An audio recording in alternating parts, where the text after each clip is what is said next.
Umpliveneto, l'Unione delle Pro Loco del Veneto, continua a promuovere la Carta Etica dello Sport. Vediamo in questo servizio chi ha collaborato su questo progetto per il 2022.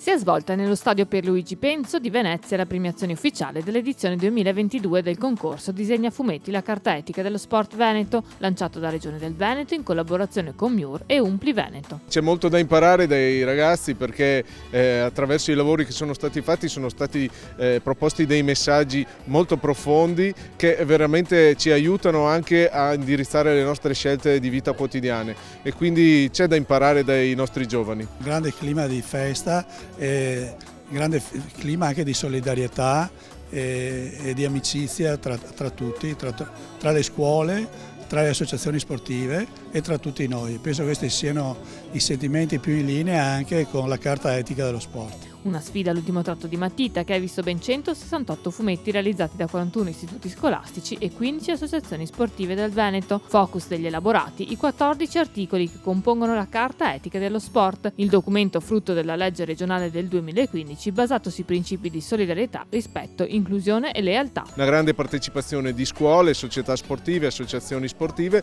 un modo per noi per dire come lo sport sia un elemento di crescita della nostra comunità, di formazione e naturalmente di educazione dei nostri ragazzi e di crescita di tutta la comunità veneta, quindi investire nello sport è sempre una buona misura per avere dei buoni cittadini domani. A premiare i giovani disegnatori vincitori del bando di quest'anno sono stati i Leoni del Venezia Football Club. E noi ci ringraziamo tantissimo per fare parte di questo progetto.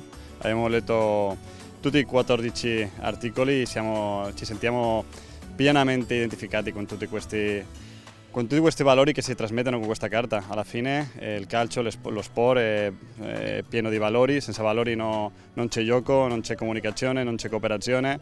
Allora ovviamente ancora una volta siamo molto ringraziati per fare parte di questo bellissimo progetto.